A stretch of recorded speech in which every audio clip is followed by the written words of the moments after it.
ओम श्री गणेशाय नमः। श्री गणेश चतुर्थी व्रत करने से घर परिवार में आ रही विपदा दूर होती है। कई दिनों से रुके मांगलिक कार्य संपन्न होते हैं। भगवान श्री गणेश की असीम सुखों की प्राप्ति कराते हैं। माह की किसी भी चतुर्थी के दिन भगवान श्री गणेश की पूजा के दौरान गणेश चतुर्थी व्रत की कथा पढ़ना अथवा सुनना आवश्यक होता है। पहली कथा। पौराणिक एवं प्रचलित श्री गणेश कथा के अनुसार एक बार देवता कई विपदाओं से घिरे थे। तब वह मदद मांगने भगवान शिव के पास आए। उस समय शिव के साथ कार्तिकेय और गणेश जी भी बैठे थे। देवताओं की बात सुनकर शिव जी ने कार्तिकेय एवं गणेश जी से पूछा कि तुम में से कौन देवताओं के कष्टों का निवारण कर सकता है। तब कार्तिकेय एवं गणेश जी दोनों ने ही स्वयं को इस कार्य के लिए सक्षम बताया। इस पर भगवान शिव ने दोनों की परीक्षा लेते हुए कहा कि तुम दोनों में से जो सबसे पहले पृथ्वी की परिक्रमा करके आएगा वही देवताओं की मदद करने जाएगा। भगवान शिव के मुख से यह वचन सुनते ही कार्तिकेय अपने वाहन मोर पर बैठकर पृथ्वी की परिक्रमा के लिए निकल गए। परंतु गणेश जी सोच में पड़ गए कि वह चूहे के ऊपर चढ़कर सारी पृथ्वी की परिक्रमा करेंगे तो इस कार्य में उन्हें बहुत समय लग जाएगा। तभी उन्हें एक उपाय सूझा। गणेश अपने स्थान से उठे और अपने माता पिता की 7 बार परिक्रमा करके वापस बैठ गए। परिक्रमा करके लौटने पर कार्तिकेय स्वयं को विजेता बताने लगा। तब शिव जी ने गणेश जी से पृथ्वी की परिक्रमा न करने का कारण पूछा। तब गणेश जी ने कहा, माता पिता के चरणों में ही समस्त लोक हैं। यह सुनकर भगवान शिव ने गणेश जी को देवताओं के संकट दूर करने की आज्ञा दी। इस प्रकार भगवान शिव ने गणेश जी को आशीर्वाद दिया कि चतुर्थी के दिन जो तुम्हारा पूजन करेगा और रात्रि में चंद्रमा को अर्घ्य देगा उसके तीनों पाप यानी दैहिक पाप, दैविक पाप और भौतिक पाप दूर होंगे। इस व्रत को करने से व्रतधारी के सभी तरह के दुख दूर होंगे और उसे जीवन के भौतिक सुखों की प्राप्ति होगी। चारों तरफ से मनुष्य की सुख समृद्धि बढ़ेगी। पुत्र पौत्र आदि धन ऐश्वर्य की कमी नहीं रहेगी। जय श्री गणेशा। गणेश चतुर्थी व्रत की दूसरी कथा। एक समय की बात है, राजा हरिश्चंद्र के राज्य में एक कुम्हार था। वह मिट्टी के बर्तन बनाता लेकिन वे कच्चे रह जाते थे। एक पुजारी की सलाह पर उसने समस्या को दूर करने के लिए एक छोटे बालक को मिट्टी के बर्तनों के साथ आवा में डाल दिया। उस दिन गणेश चतुर्थी का दिन था। उस बच्चे की माँ अपने बेटे के लिए परेशान थी। उसने गणेश जी से बेटे की कुशलता की प्रार्थना की। दूसरे दिन जब कुम्हार ने सुबह उठकर देखा तो आवा में उसके बर्तन तो पक गए थे लेकिन बच्चे का बाल बांका भी नहीं हुआ था। वह डर गया और राजा के दरबार में जाकर सारी घटना बताई। इसके बाद राजा ने उस बच्चे और उसकी माँ को बुलवाया तो माँ ने सभी तरह के विघ्न को दूर करने वाले गणेश चतुर्थी व्रत का वर्णन किया। इस घटना के बाद से महिलाएं संतान और परिवार के सौभाग्य के लिए संकट चौथ का व्रत करने लगीं। जय श्री गणेशा। तीसरी कथा। एक समय की बात है कि भगवान विष्णु का विवाह लक्ष्मी जी के साथ निश्चित हो गया। विवाह की तैयारियां होने लगीं। सभी देवताओं को निमंत्रण भेजे गए परंतु गणेश जी को निमंत्रण नहीं दिया। कारण जो भी रहा हो, अब भगवान विष्णु की बारात जाने का समय आ गया। सभी देवता अपनी पत्नियों के साथ विवाह समारोह में आए। उन सब ने देखा कि गणेश जी कहीं दिखाई नहीं दे रहे हैं। तब वे आपस में चर्चा करने लगे कि क्या गणेश जी को न्योता नहीं है या स्वयं गणेश जी ही नहीं आए हैं। सभी को इस बात पर आश्चर्य होने लगा। तभी सबने विचार किया कि भगवान विष्णु से इसका कारण पूछा जाए। विष्णु भगवान से पूछने पर उन्होंने कहा कि हमने गणेश जी के पिता भोलेनाथ महादेव को न्योता भेजा है। यदि गणेश जी अपने पिता के साथ आना चाहते तो आ जाते। अलग से न्योता देने की कोई आवश्यकता भी नहीं थी। दूसरी बात यह है कि उनको 1.25 मन मूंग, 1.25 मन चावल, 1.25 मन घी और 1.25 मन लड्डू का भोजन दिन भर में चाहिए। यदि गणेश जी नहीं आएंगे तो कोई बात नहीं, दूसरे के घर जाकर इतना सारा खाना पीना अच्छा भी नहीं लगता। इतनी वार्ता कर ही रहे थे कि किसी ने सुझाव दिया, यदि गणेश जी आ भी जाएं तो उनको द्वारपाल बनाकर बैठा देंगे कि आप घर की याद रखना। आप तो चूहे पर बैठकर धीरे धीरे चलोगे तो बारात से बहुत पीछे रह जाओगे। यह सुझाव भी सबको पसंद आया, तो विष्णु भगवान ने भी अपनी सहमति दे दी।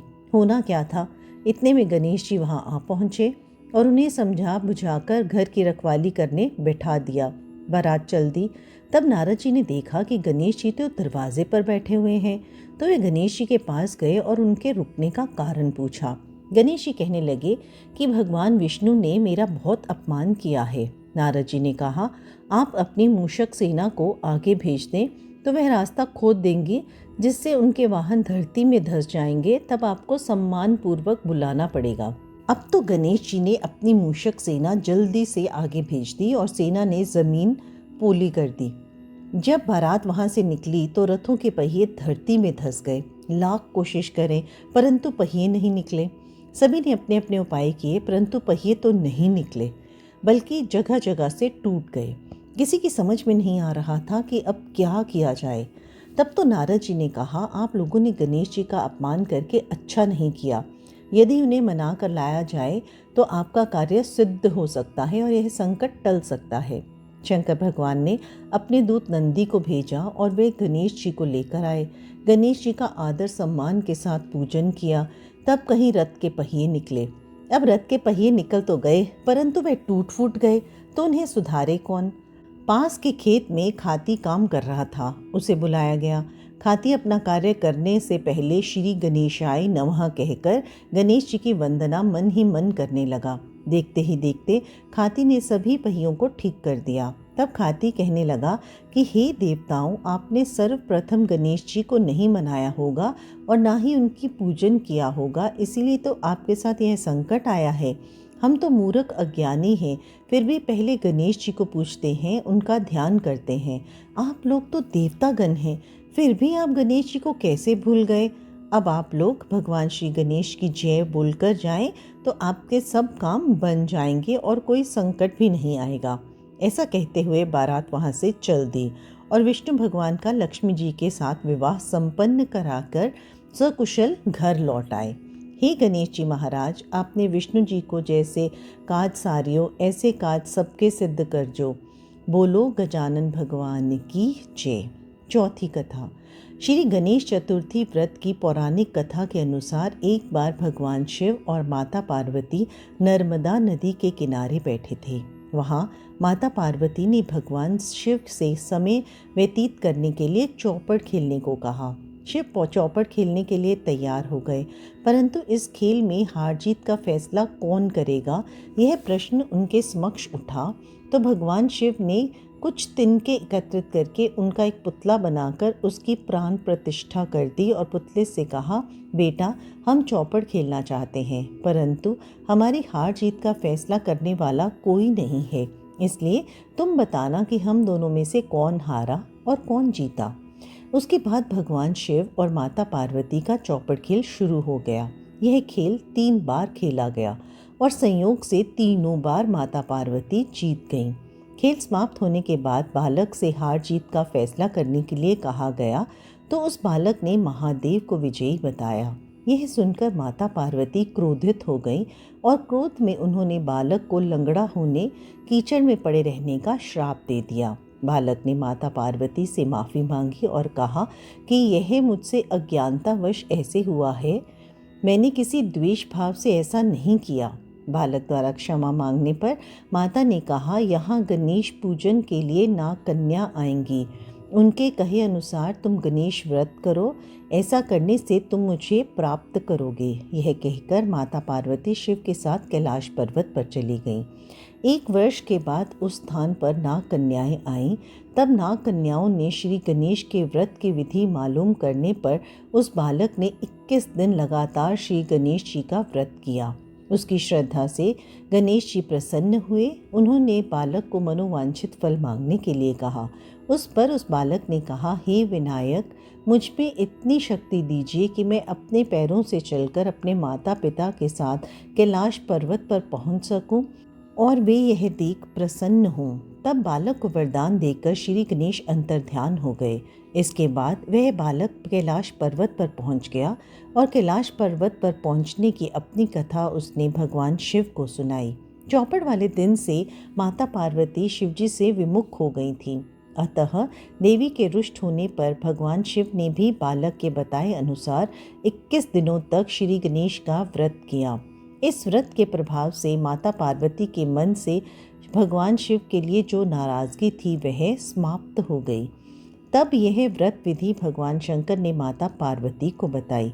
यह सुनकर माता पार्वती के मन में भी अपने पुत्र कार्तिकेय से मिलने की इच्छा जागृत हुई। तब माता पार्वती ने भी 21 दिन तक श्री गणेश का व्रत किया और ध्रुवा, फूल, लड्डुओं से श्री गणेश जी का पूजन अर्चन किया। व्रत के 21वें दिन कार्तिकेय स्वयं माता पार्वती से आ मिले।